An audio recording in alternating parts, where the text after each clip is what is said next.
अगर तुम भी AI, LLMs and innovation in सब चीज़ों में बहुत ज़्यादा अपडेटेड रहते हो एंड काफ़ी सारी चीज़ें जानते रहते हो, तो ऐसा हो नहीं सकता तुमने इसके बारे में सुना ना हो। तो आज हम बात कर रहे हैं एमसीपी के बारे में, जो कि है मॉडल कॉन्टेक्स्ट प्रोटोकॉल, एंड इसको लॉन्च किया है एंथ्रोपिक ने। एंड इसमें ऐसा क्या है कि इसमें काफ़ी ज़्यादा जैसे ही आया उसके बाद में 1-2 महीने बाद इसकी काफ़ी बज़ बन गया, एंड आज ये बहुत ज़्यादा यूज़ हो रहा है। एंड कैसे एमसीपी जो रियल में एक इम्पैक्ट डाल सकता है हमारी डेवलपमेंट प्रोसेस में एंड एआई की वर्ल्ड में, एंड क्या ये सच में यूज़फुल है भी या फिर सिर्फ एक हाइप बनी हुई है इसके अराउंड, एंड ये किस तरीके से काम करता है, क्या कंपोनेंट्स होते हैं इसमें, सारी कुछ चीज़ें हम आज देखेंगे इस वीडियो में। So without wasting any further time, let's get started. So MCP को समझने के लिए हम दो चीज़ें यूज़ करेंगे। फर्स्ट है एमसीपी की ऑफिशियल डॉक्यूमेंटेशन एंड दूसरा है एक लिंक्डइन पोस्ट।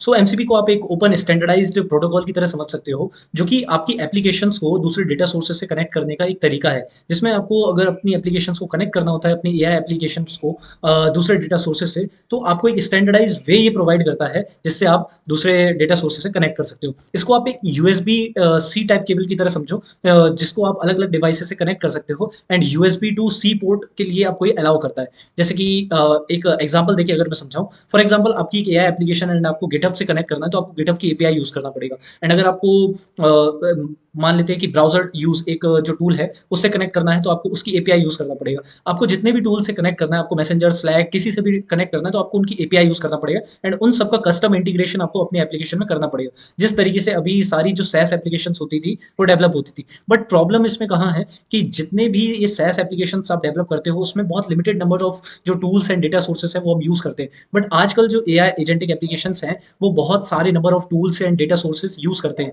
सो इन सारे डेटा सोर्सेस से कनेक्ट करना एंड उनकी सबके एपीआई से कनेक्ट करना, तो ये काफी ज्यादा हेक्टिक एंड कॉम्प्लेक्स टास्क हो जाएगा अगर हम इस तरीके से आगे बढ़ेंगे। तो एंथ्रोपिक ने ये लॉन्च किया है मॉडल कॉन्टेक्स्ट प्रोटोकॉल, जो कि एक स्टैंडर्डाइज प्रोटोकॉल है, जिसमें आप जस्ट एक एमसीपी सर्वर से आप कनेक्ट कर सकते हैं एक स्टैंडर्ड तरीके से। आपको डिफरेंट कोड लिखने की जरूरत नहीं है फॉर एवरी डेटा सोर्स जिससे आप कनेक्ट करना चाहते हैं, एंड आप एक स्टैंडर्ड तरीके से एक ही कोड लिख के अलग अलग डेटा सोर्स से कनेक्ट कर सकते हैं। तो इसका हम आर्किटेक्चर और ध्यान से देखते हैं कि ये किस तरीके से काम कर सकता है एंड क्यों हमें एमसीपी की जरूरत पड़ती है। So MCP helps you build agents and complex workflows on top of LLMs. मतलब कि जो एमसीपी है वो आपको एजेंट्स बनाने देता है, एक कॉम्प्लेक्स वर्कफ्लो बनाने देता है एलएलएम के टॉप, मतलब एलएलएम के बेस पे। एंड इसमें हम क्या कर सकते हैं कि एमसीपी को एक बार हम उसका जनरल आर्किटेक्चर देख लेते हैं। सो इसमें जनरली 3 आर्किटेक्चर होते हैं। एक एमसीपी होस्ट होता है, एक एमसीपी क्लाइंट होता है, एक एमसीपी सर्वर होता है। ये 3 तरीके के मेन जो इसमें आर्किटेक्चर पॉइंट्स हैं एंड कंपोनेंट्स हैं वो होते हैं। सो एमसीपी होस्ट क्या होता है? ये प्रोग्राम्स होते हैं, जैसे कि क्लाउड डेस्कटॉप होता है, जैसे कर्सर है, जैसे वीएस कोड है, एआई टूल्स हैं। ये सारे एमसीपी होस्ट हैं जिनको इसकी ज़रूरत पड़ती है। एंड फिर आते हैं MCP clients and MCP servers. तो एमसीपी क्लाइंट्स क्या होते हैं? ये प्रोटोकॉल क्लाइंट्स होते हैं जो मेंटेन करके रखते हैं one two one connections server के साथ में। एंड एमसीपी सर्वर क्या है? एमसीपी सर्वर्स होते हैं एक वो लाइट वेट प्रोग्राम या वो डेटा सोर्सेज या वो एपीआई जिससे आपको कनेक्ट करना है, एंड वो कुछ टूल्स प्रोवाइड करते हैं। जैसे आपको फंक्शंस प्रोवाइड होते हैं एपीआई में, आपको एंड पॉइंट्स प्रोवाइड होते हैं, वैसे ही एमसीपी सर्वर जो होता है वो आपको टूल्स प्रोवाइड करता है, एंड आप उन टूल्स को कॉल कर सकते हो अपनी एआई एप्लीकेशन के थ्रू। और थोड़ा इजी वे में समझे, चलिए देखते हैं। जैसे कि ये एक डायग्राम इन्होंने बनाया हुआ है कि जो आपका होस्ट है, let me take you to the LinkedIn post, उसमें ज़्यादा आपको इजीली समझ में आएगा।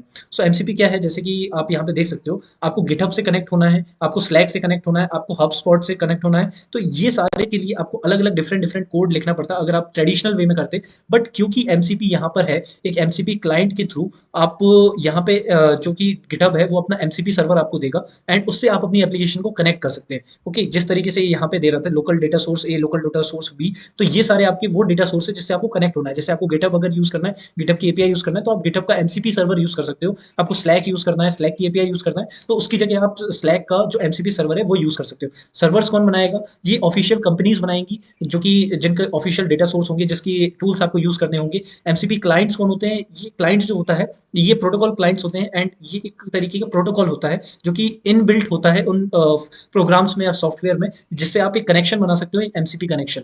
ओके, होता है हमारा एमसीपी होस्ट। ये वो एप्लीकेशंस होती हैं, आईडीज होते हैं, जैसे कर्सर हो गया एंड आपकी ये एप्लीकेशन हो गई।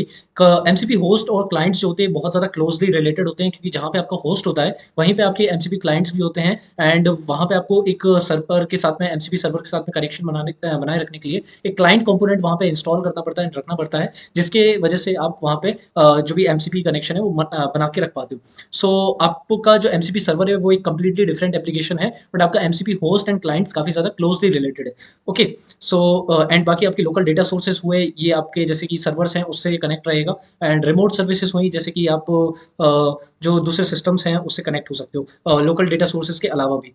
Okay, and behind the server, behind the मतलब बैकएंड में किस तरीके से काम कर रहा होगा, तो जो एमसीपी सर्वर होगा वो वेब एपीआईज के थ्रू कनेक्ट होगा उस सर्विस से या उस रिमोट सर्विस से। जैसे कि गिटहब हुआ, तो गिटहब अपना जब एमसीपी सर्वर बनाएगा तो वो सर्वर जो होगा वो एपीआई के थ्रू कनेक्ट होगा, तो वहाँ पे उनको इंटीग्रेशन करना पड़ेगा कस्टम तरीके से, हमें नहीं करना होगा। मतलब एज अ एमसीपी होस्ट या फिर एमसीपी क्लाइंट हम लोगों को वहाँ पे कस्टम इंटीग्रेशन नहीं करना पड़ेगा, एंड वो बैकएंड में सारी चीज़ें हैंडल कर लेगा विद द टूल्स। ओके, सो अभी हम और भी चीज़ें इसमें देखते हैं कि क्या क्या you can see it through this diagram also. And हमें एमसीपी क्यों चाहिए होता है, क्योंकि नॉलेज लिमिटेशंस होती हैं एलएलएम के पास में, एंड एलएलएम जो है वो ट्रेनिंग डेटा पे सिर्फ आपको आउटपुट जनरेट करके देता है, एंड ये बहुत जल्दी आउटडेटेड हो सकता है। इसलिए आपको अगर रियल टाइम एक्यूरेट इन्फॉर्मेशन चाहिए होती है तो हम उसके लिए एमसीपी यूज़ करेंगे, एंड डोमेन नॉलेज गैप्स हम फिल कर सकते हैं इससे। Non standardise integration means current method जो है कनेक्ट करने के एलएलएम से, एलएलएम्स को दूसरे डेटा सोर्सेज से, उसमें कस्टम सॉल्यूशंस लगते हैं जिसकी बहुत हाई कॉस्ट होती है और वो बहुत ज़्यादा इनएफिशिएंट होता है। ओके, एंड एमसीपी किस तरीके से काम करता है ये हमने देख लिया है। एंड इसके बाद में हम एक एनालॉजी समझते हैं, जैसे कि इन्होंने बता रखा है कि एमसीपी को एक रेस्टोरेंट की तरह समझो आप, जहाँ पे होस्ट जो है वो एक रेस्टोरेंट बिल्डिंग है जहाँ पे सारी चीज़ें चल रही हैं, जहाँ पे एजेंट रन हो रहा है। ओके, जैसे कि हम मान के चलते हैं हमारा आईडी जो है वो हमारा होस्ट है, जैसे कि कर्सर, एंड जो सर्वर है वो एक किचन है जहाँ पे टूल्स रहते हैं, एंड क्लाइंट जो है वो एक वेटर है जो कि टूल रिक्वेस्ट सेंड करता है। ओके, एंड जो आपका एजेंट है वो कस्टमर है जो डिसाइड करता है कि आप कौन से टूल्स यूज करने हैं, मतलब कि कौन सा वेटर यूज करना है आपको, एंड जो टूल्स है वो रेसिपीज हैं। ओके, सो इस तरीके से आप पूरा रेस्टोरेंट का एग्जांपल लेके होस्ट, सर्वर, क्लाइंट, एजेंट और टूल्स को समझ सकते हो। And benefits of implementing MCP क्या है कि आपको एक स्टैंडर्डाइजेशन देता है, कि एक स्टैंडर्डाइज तरीका है, आप जितने सारे डेटा सोर्सेज से कनेक्ट हो सकते हो, एंड इतना कॉमन इंटरफेस के तरीके से आप एमसीपी को यूज करके डेटा सोर्सेज से एंड एपीआईज ना यूज करते हुए उनसे कनेक्ट हो सकते हो, एंड फ्लेक्सिबिलिटी प्रोवाइड करके देता है, एंड परफॉर्मेंस आपकी काफी ज्यादा बढ़ जाती है। एंड एमसीपी क्योंकि एक स्टैंडर्डाइज तरीका है एंड एक सेंट्रलाइज तरीका है, तो हम उसको काफी ज्यादा सिक्योर बना सकते हैं, एंड उसमें रोबस्ट ऑथेंटिकेशन कर सकते हैं, एक्सेस कंट्रोल मैकेनिज्म, बहुत सारी चीजें उसमें हो सकती है। ओके, एंड एमसीपी जो सपोर्ट है वो बहुत सारे एजेंटिक फ्रेमवर्क्स ने देना चालू कर दिया है, जैसे कि लैंगचेन हुआ, लैंगचेन में काफ़ी ज़्यादा अच्छा है, लैंग्राफ में भी अच्छा है, एंड उसके बाद में बहुत सारे हैं, ऑटोजन है, एजी2 है, सारे जो एजेंटिक फ्रेमवर्क्स हैं उन्होंने एमसीपी का जो इंटीग्रेशन है वो देना चालू कर दिया है। इसलिए आप देख सकते हो उनकी डॉक्यूमेंटेशन आप रीड कर सकते हो, एंड अगर आप सिंपली यहाँ पे गूगल पे टाइप करोगे, जैसे आप अगर ऑटोजन यूज़ करते हो, ऑटोजन एमसीपी इंटीग्रेशन, एंड आपको यहाँ पे लाइब्रेरीज भी मिल जाएंगी एंड गिटहब प्रोफाइल्स भी मिल जाएगी कि ये किस तरीके से आप यहाँ पे इसको कर सकते हो। जैसे कि यहाँ पे माइक्रोसॉफ्ट ने डायरेक्टली ही ऑफिशियल दे रखा है कि AutoGen underscore EXT tools dot MCP। So officially भी अब माइक्रोसॉफ्ट एंड गूगल ये सारी चीज़ें लाते जा रही हैं, एंड जो एजेंटिक फ्रेमवर्क्स है वो भी काफ़ी ज़्यादा इवॉल्व हो रहे हैं एमसीपी यूज़ करने के लिए। ओके, सो इस तरीके से आप पूरा जो एजेंटिक फ्रेमवर्क्स है उसमें एमसीपी यूज़ करके इसको डेटा सोर्सेज से, अलग अलग डेटा सोर्सेज से कनेक्ट कर सकते हो, एंड ये रियल में काफ़ी ज़्यादा पावरफुल है। बट ये किस तरीके से अभी चल रहा है इसको हम नहीं कह सकते, क्योंकि इसको बहुत सारी जो बड़ी कम्युनिटी है उसको यूज़ करना पड़ेगा, एंड जब सारे लोग मिलकर इसे यूज़ करेंगे, एमसीपी सर्वर्स बहुत ज़्यादा यूज़ होने लगेंगे, तब जाके हम कह सकते हैं इसके अराउंड एक कम्युनिटी बिल्ड होगी, एंड एपीआईज को छोड़कर हम एजेंटिक एप्लीकेशंस में एमसीपी यूज़ करेंगे। ये रियल में एक पावरफुल तरीका है, बट हम श्योर नहीं है कि कितना ज़्यादा लोग इसे अडॉप्ट करेंगे, एंड क्योंकि एंथ्रोपिक ने इसको लाया है तो वो ज़्यादातर जो भी डिपेंडेंसी है या फिर वो जिस तरफ ले जा रहे हैं इसे, वो क्लाउड डेस्कटॉप की तरफ ले जा रहे हैं, एंड इसको ओपन सोर्स फ्रेमवर्क की तरह नहीं रखा गया है।